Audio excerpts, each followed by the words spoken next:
អនុភាពនៃយន្តហោះចម្បាំង T-50TX របស់ប្រទេសកូរ៉េខាងត្បូងដែលថៃបានប្រើយកមកឈ្លានពានលើប្រទេសកម្ពុជាមានកម្លាំងខ្លាំងកម្រិតណាក្រៅពីយន្តហោះចម្បាំង F-16 ដែលផលិតឡើងដោយសហរដ្ឋអាមេរិកនិងយន្តហោះចម្បាំង Green Pan ដែលផលិតឡើងដោយប្រទេសស៊ុយអែតពេលនេះយោធារបស់ថៃដែលបានឈ្លានពានមកលើប្រទេសកម្ពុជាគឺបានប្រើប្រាស់នៅយន្តហោះចម្បាំងមួយប្រភេទទៀតមានឈ្មោះថា T-50TX ដែលផលិតឡើងដោយប្រទេសកូរ៉េខាងត្បូងដោយយន្តហោះចម្បាំង T-50TX នេះបានហោះចូលមកឈ្លានពានកាន់តែជ្រៅនៅក្នុងដែនអធិបតេយ្យភាពរបស់កម្ពុជាហើយថែមទាំងបានទម្លាក់គ្រាប់បែកឥតសំចៃទៀតផងនេះបានបង្ហាញយ៉ាងច្បាស់នឹងភ្នែកថាយោធាឈ្លានពានរបស់ថៃកំពុងតែប្រព្រឹត្តនៅឧក្រិដ្ឋកម្មសង្គ្រាមនិងអមនុស្សធម៌បំផុតមកលើពលរដ្ឋកម្ពុជាដល់ស្លូតត្រង់លោកអ្នកប្រកាសជាចង់ដឹងថាតើយន្តហោះចម្បាំង T-50TX របស់ប្រទេសកូរ៉េខាងត្បូងនេះមានអានុភាពខ្លាំងកម្រិតណាដែលយោធារបស់ថៃហ៊ាន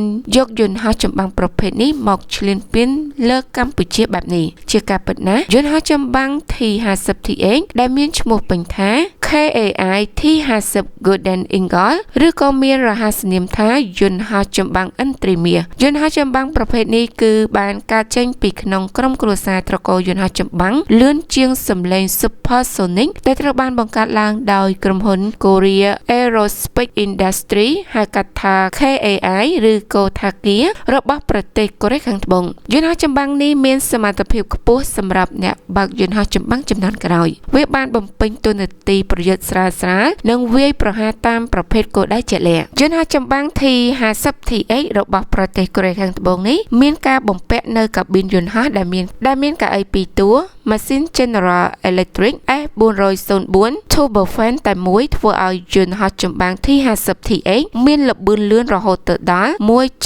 ម៉ាច់ 1.5 មានន័យថាយន្តហោះចម្បាំងនេះអាចហោះលឿនជាងល្បឿនសំឡេង 1.5 ដងយន្តហោះចម្បាំង T-50TX គឺជាយន្តហោះចម្បាំងមួយប្រភេទដែលរចនាតាមគំរូយន្តហោះចម្បាំងប្រភេទ F-16 Fighting Falcon ប៉ុន្តែវាត្រូវបានធ្វើឲ្យប្រសើរសម្រាប់ការហ្វឹកហ្វឺនប្រកបដោយប្រសិទ្ធភាពនិងប្រតិបត្តិការពហុតួនាទីយន្តហោះចម្បាំង T-50TX មានទម្ងន់គិតជាអតិបរមា 11,200 គីឡូក្រាមតាមពិតទៅយន្តហោះចម្បាំង T-50TX ឬក៏យន្តហោះចម្បាំងឥន្ទ្រីមាសនេះត្រូវបានផ្ដួចផ្ដើមកសាងឡើងនៅដើមទសវត្សរ៍ឆ្នាំ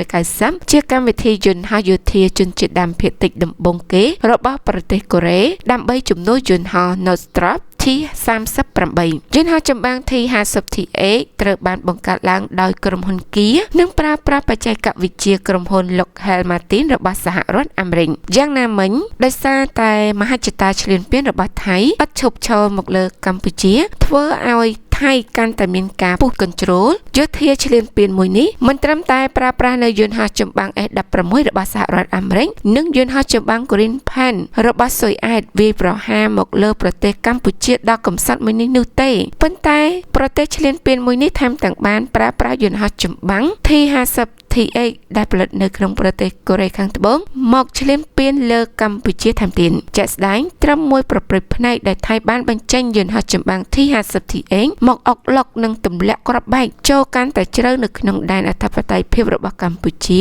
អស់ពីទម្លាក់គ្រាប់បែកនៅស្រុកបាណានខេត្តបាត់ដំបងនិងស្រុកស្រីស្នំខេត្តសៀមរាបរបស់ប្រទេសកម្ពុជាយោធាឈ្លានពានថៃបានបន្តប្រើប្រាស់យន្តហោះចម្បាំង T-50TX នេះមកទម្លាក់គ្រាប់បែកចំកោមនៅក្នុងឃុំស្លក្រាមស្រុកស្វាយជ័យខេត្តបន្ទាយមានជ័យនៅក្នុងប្រទេសកម្ពុជាកាលពីថ្ងៃទី24ខែធ្នូឆ្នាំ2025ម្សិលមិញនេះទៀតនេះបើយោងទៅតាមការលើកឡើងរបស់ក្រសួងការពារជាតិប្រទេសកម្ពុជា